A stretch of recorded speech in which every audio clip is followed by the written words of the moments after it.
Story 4? Story 4. Okay. Story 4. This is a creepypasta instead of a Reddit story. I mean, I guess it's still a Reddit story, but you know what I mean. Yeah. It's not a personally written story. This is a creepypasta written by somebody who wanted to write a creepy story. So, here we go. My last Halloween. Halloween used to be my favorite holiday.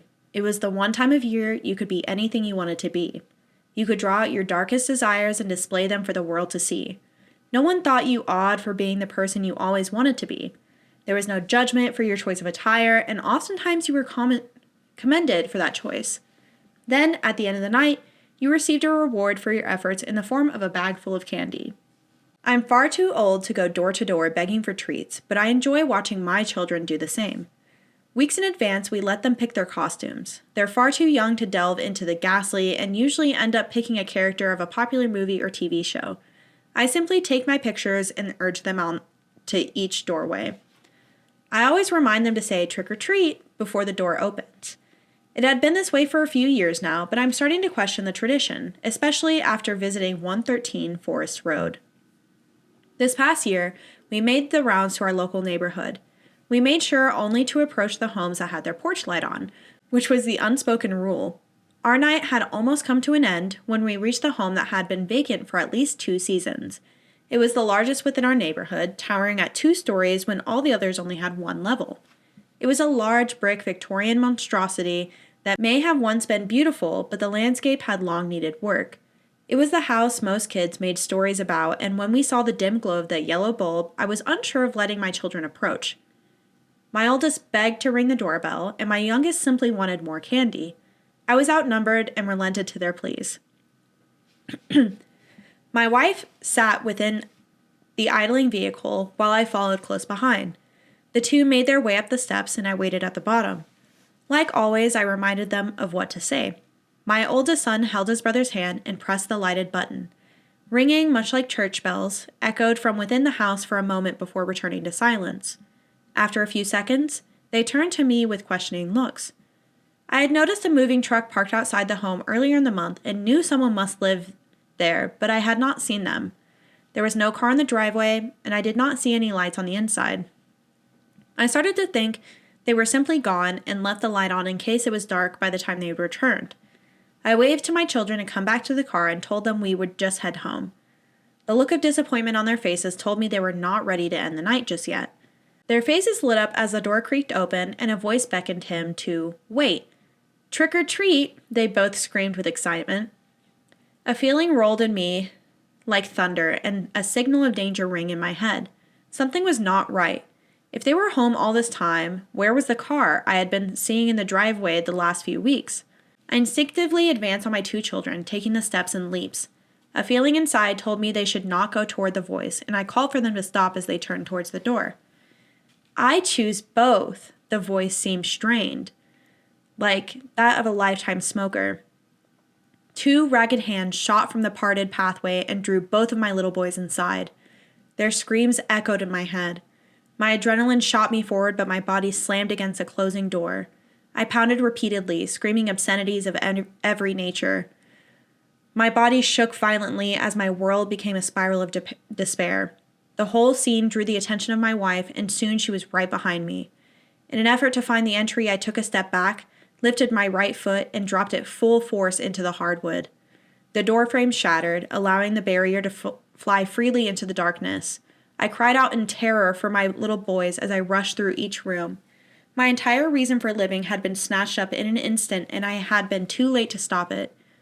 When the house had been searched completely with no result, my wife phoned the authorities through wails of agony. We both held each other until sirens lit up our neighborhood. It's been a year now, and we still have no answer as to what happened to our children. My wife distanced herself from me, and I'm sure she blames me for what happened. I don't fault her for that, as I blame myself as well. If I had not let them go to that door or listened to my feelings sooner, they would both still be here. Halloween is no longer a time for fun for us, but a reminder of our mistakes. I don't even leave my house on that night, and even the sight of a pumpkin makes tears stream down my face. The drive home from work is especially hard, witnessing the houses that decorate for the occasion. I'm almost in a panic before I close myself within the safety of my home. Please, if you read this, don't let your kids visit 113 Forest Road on Halloween. So, I know it's supposed to be a spooky story, but I was like, yeah, and then they find them. No. They're just gone. Dang. Just gone. This And person's like, maybe you just go back on Halloween. I mean, but the thing is that the writer did go in on Halloween. It's not like they That's went true. and waited. They went back in. They went in immediately. Right. And went room to room and they weren't there. Yeah. You have to go with a decoy child. Yeah. Not like an actual child, like a mannequin. Yeah, and then put him on the porch and then wait for the guy to reach out and then grab the guy and like pull him out of the house. Yeah. And start kicking him and be like, "Where's my kids?" Yeah. You know?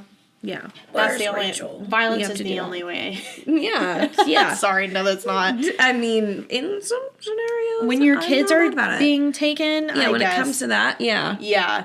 Yeah. No, I Fight, mean, kick, scream, beat the hell out of them. it does remind me, again, this is a tragic story. It's creepypasta, so it's not real, which makes me feel better. But it reminds me of Monster House. That's what I was thinking of, too. Yeah. I'm like, I loved that movie. I still love that movie. Yeah. It's such a good movie. Like, the animation, so good. Yeah, The- I feel like it all holds up pretty well. Yeah, it does. Yeah. The comedy's really funny, but yeah, I imagine that it was like the old guy from Monster House pulling the kids in to feed his wife, who is the house. Yeah.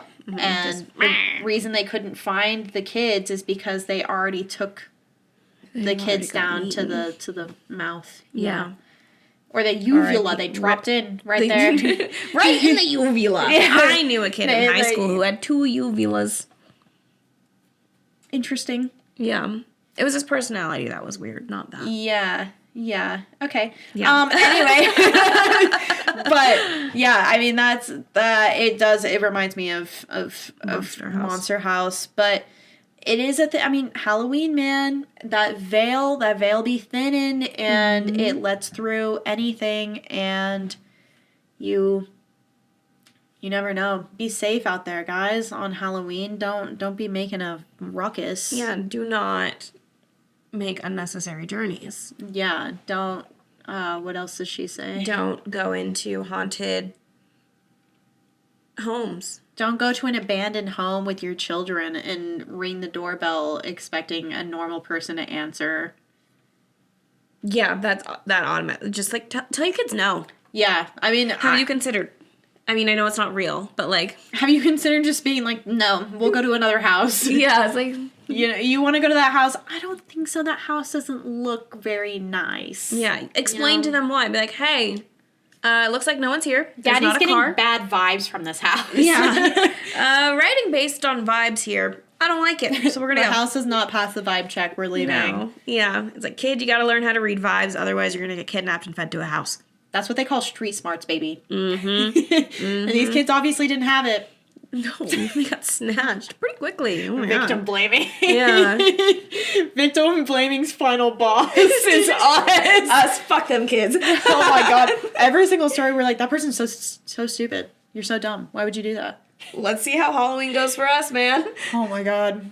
We're gonna have fun. I'm excited. I'm excited too. At the beginning of this story, when they were talking about, it's like the time of year you can draw out your darkest desires and display them for the world to see.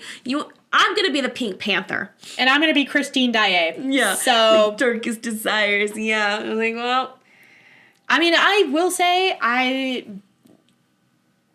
that kind of fits for what I'm doing. I'm not gonna lie. I watched it. Hi, Katie. I watched it with Katie on Monday because she had never seen it. oh And my God, did she love it? Yes, and the whole time I was like, oh God, this is so hot. Yeah. People are gonna think I'm demented. I'm like, this is so hot. Every single I think scene, it's I'm like universally. like the whole time, Yeah. I'm just like, bark, bark, bark. Like, let me at him, let me at him. And that's why we're gonna be the Phantom and Christine, because, hot take, I just think they should have been a throuple, to be honest. That's what I was about to say. I was Yeah. like, I wish it went like a challenger's route where she's like, and now you're both my boyfriends. Kiss. Yeah. Yeah. I really hate, because, like, Raul had a lot of red flags. He had a lot of green flags. But he had a lot of red flags. They both had a lot of red flags, objectively. One's a murderer. I was getting there. The Phantom also had a lot of red flags, but he also had a few green flags. He did. And he loved her so much, and they'd spent their entire lives together, you know? They grew like together. behind walls, but they still like spent so much time together. Really, it's just an episode of Love is Blind. Yeah, if you think about it at the end of the day, but they sing to each other. Yeah. So everything instead is of talking. It's a musicale. Everything it's a musicale. Have you thought about maybe the fact that it's a musical? That's what the first time I showed Quentin Phantom of the Opera, he was like, they just sing too much. And I'm like, oh, wild. I think it's because it's a musical. Yeah.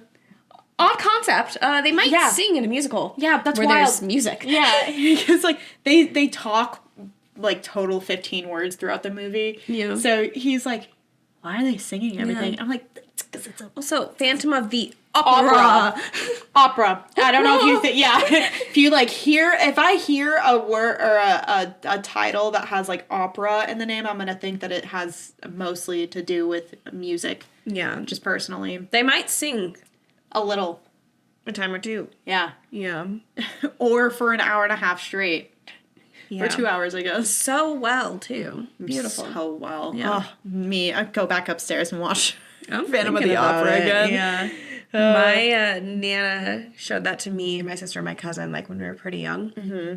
And when I was young, I was like, the Phantom's a murderer, Nana. That's wild. As I've gotten older, because, like, my Nana's, like, a Phantom girl through and through. Yeah.